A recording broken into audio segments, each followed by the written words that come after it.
Thanks so much, Mr. Chairman.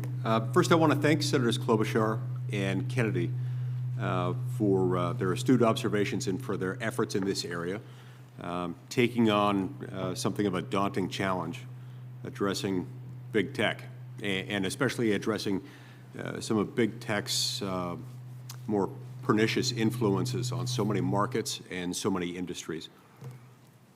Healthy news industry is, of course, really important in a system of government like ours. In order for the people to have access to their ability to self-govern, they have to have access to the facts. And so you need an effective means by which information about government can be communicated so that people can make appropriate decisions with regard to the government, decisions that will affect them. This is important for all news outlets to be able to communicate that information accurately and effectively and efficiently. This is especially true for local news. Today, it's becoming clear that local journalism is struggling and that some of our major tech platforms at least share some of the blame in that. One of the areas where this is abundantly clear is in digital advertising. Google and Facebook have something of a stranglehold on the primary revenue source for online publications. And that's why earlier this year I introduced the Competition and Transparency in Digital Advertising Act to fix that very problem. And I'm pleased to have a bipartisan group of senators with me on that, including Senators Klobuchar, Cruz, Blumenthal, Hawley, Daines, and Rubio as co-sponsors. This bill that we're here to discuss today, the Journalism and Competition and Preservation Act, has the stated purpose, a stated laudable purpose of improving competition and helping local journalism. Unfortunately, I believe that if this bill were to become law, it wouldn't do that. To the contrary, the JCPA has great potential to be disastrous for competition in the news industry itself, and great potential also to crush local news under the thumbs of big tech and big media. This new version of the JCPA, it's a new version that though entirely rewritten from its prior version, still shares at least three underlying flaws with the original version. First, this version of the JCPA would inextricably link the financial incentives of big tech and the news industry by requiring tech platforms to share their monopoly rents with news publishers, making publishers more dependent on big tech, not less. Allowing publishers to share in big tech's monopoly rents would give them, I fear, the incentive to cover up and defend big tech rather than hold big tech accountable. Second, the JCPA would skew and distort the news coverage of politicians. This bill is a government handout to the news industry. The press will still be incentivized to attack those who oppose it and give a pass to those who support it. And I'm confident that I'm not the only person in this room who's concerned about further politicizing journalism. Sadly, the damage may have already been done simply by introducing this legislation. Third, the JCPA is fundamentally flawed in that it seeks to improve competition by sanctioning the formation of cartels, because that is what it does. That is its purpose. That's how this thing operates. It is allowing and sanctioning the formation of cartels in this area. So let's be clear about what we're doing, what we're considering. And we've already seen the evidence that Google and Facebook colluded to monopolize the digital advertising markets. We've seen that in great abundance.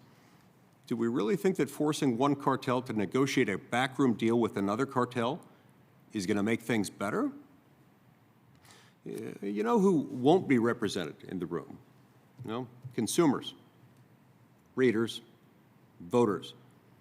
Who's going to represent their interests if we don't protect the free market that allows them to have a voice, that allows them to impact the way this industry works, as it's supposed to in any industry? Now, I'd like now to discuss some of the new problems that this entirely new, rewritten version of the JCPA introduces that weren't in the original version. For example, the bill attempts but fails to prevent discrimination. When publisher cartels can't exclude members based on their size or their views, there are multiple proxies one can imagine. Discrimination by audience type or geographic market could be used to exclude certain areas of the country. Now, what if a cartel wanted to exclude publishers that serve rural areas or those whose audience is predominantly lower income? There's a recent article that put it this way. These self-appointed mainstream and left-wing media cartels are allowed to exclude based on the usual totally subjective factors they always do, such as trustworthiness, fake news, extremism, misinformation, hate speech, conspiracy, correction policy, expertise, authoritativeness, etc.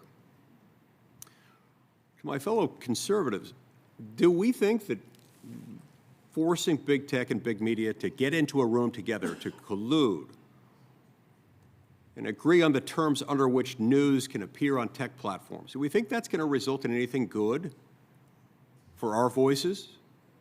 Do we think that's going to ameliorate or eliminate censorship? The JCPA is meant to help small local publishers. But importantly here, the text of the bill makes clear that it will actually crush them. First, just look at the definition of the term eligible publisher and qualifying publication. While it's limited to publications with no more than 1,500 employees, it still includes conglomerates that own multiple publications. So a single newspaper with 1,501 employees, for example, is out, unless, of course, they can do some more layoffs and take advantage of the government handout as a result. While the national conglomerate that owns scores of 1,000 employee publications would be covered by this, would be allowed to collude and enter into a cartel. So why does this matter? Well, Section 4D5E2 of the bill requires that any final arbitration decision under the bill would have to direct 65% of the money collected from the platform to be distributed to cartel members based specifically on the number of employees they have. In other words, the bigger you are, the greater the share of the monopoly rents that you get. And this is not just a small sliver of it that's determined on the basis of how many employees the publication has. This is 65%, the vast supermajority of the revenue collected under this.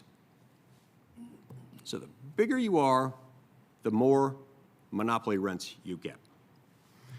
A small local publisher that puts a real effort, real sweat, blood, and tears, shoe leather into quality reporting that gets traction and clicks on a platform generating revenue for the cartel won't actually get the lion's share of the money that it earned.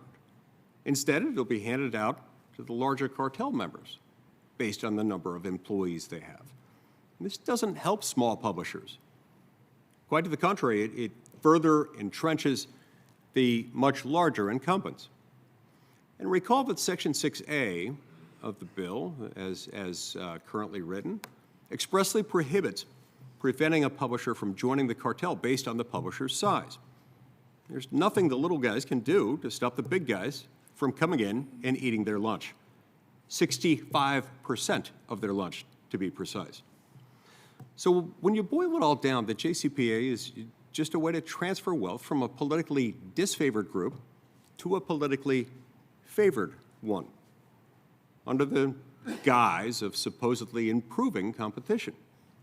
But it doesn't actually improve competition. Instead, it imposes massive transaction costs in the form of lawyer fees, expert fees, and arbitration costs.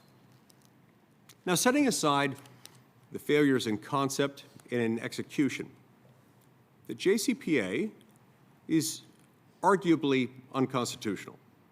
The bill countenances no world in which a publisher can refuse to distribute the content of a publisher.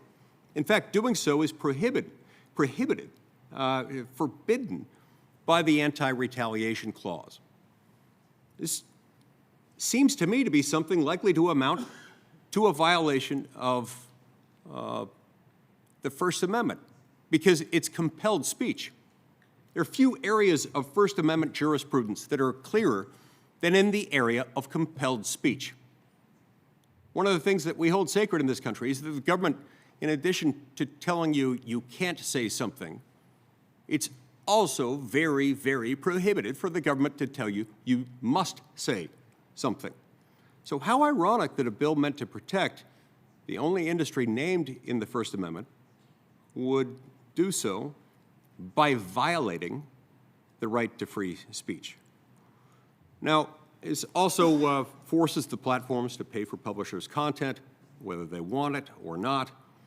And so in that respect, it amounts to a sort of Obamacare for the press. But regardless of that, the policy problems, the constitutional problems, the conceptual problems in this bill can't be saved by the good intentions which I greatly admire and efforts which I appreciate, to hold big tech accountable.